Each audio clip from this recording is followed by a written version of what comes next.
The state of Eritrea has the honor to take the floor on behalf of the group of friends in defense of the Charter of the United Nations. The unjust and abusive blockade against Cuba constitutes, without a doubt, one of the most serious, prolonged, and systematic violations of international law and the Charter of the United Nations. It goes not only against the purposes and principles of this organization, but also against international human rights law, as the blockade is a form of collective punishment on the Cuban population. The General Assembly of the United Nations has demanded consistently and overwhelmingly during the past 3 decades the end of the blockade against Cuba. However, the effects of this policy on the Cuban people have just been strengthened, and in recent years to decimate the Cuban Revolution. More than 30 resolutions approved by this assembly have not been enough for the removal of the blockade. The message has been clear throughout these 3 decades. The Cuban people have the right to build their own future, free from any kind of interferences or pressures. Every day the blockade continues to exist represents a shame on the moral authority of this organization, a shame on the purposes and principles of the UN Charter, and a shame on multilateralism itself. The blockade against Cuba, in addition to being morally and politically unacceptable, by a small, peaceful, and supportive country by means of extreme pressures, transgresses the very foundations of this organization. Article 1 of the UN Charter states as one of its purposes, and I quote, to develop friendly relations among nations based on respect for the principle of equal rights and self-determination of peoples.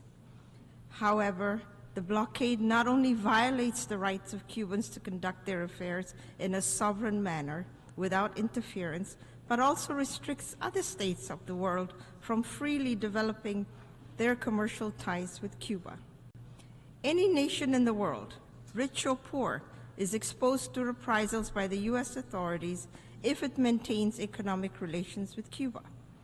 This punitive and extraterritorial nature of the blockade has been reinforced as never before after the full application of Title III of the Helms-Burton Act in May 2019, which has opened up the possibility of filing lawsuits in US courts against international companies operating with properties nationalized by the Cuban state.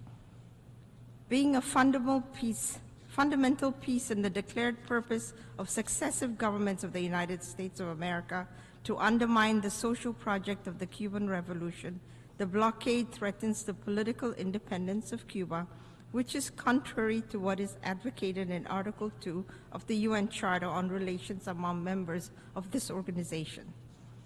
Mr. President, the categorization of Cuba by the United States as a country that sponsors terrorism is one of the biggest calumnies that have been set on any nation to curtail its stability.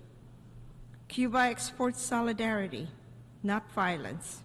Since 1963, this small country has been showing to the world the true meaning of both solidarity and cooperation by sending countless medical brigades to communities in need, as we also, for instance, as recent as during the largest pandemic our generation have seen, in which, despite all the external aggressions, Cuba managed to develop various vaccines for the coronavirus, which it then put to the service of humanity. Cuba has also hosted in its own territory hundreds of youngsters that go there to become professionals so needed in their homelands, particularly in the healthcare field. The world needs more vaccines, more solidarity, not more blockade. The arbitrary inclusion of Cuba in the illegal and unilateral list of countries falsely accused of sponsoring terrorism, fabricated by the US government, is simply an absurd rhetoric. This is one of the most harmful measures in force to multiply the perverse effects of the blockade. Because of this labeling, Cuba has encountered even harder challenges to carry out international banking transactions, receive investments, or apply for credits.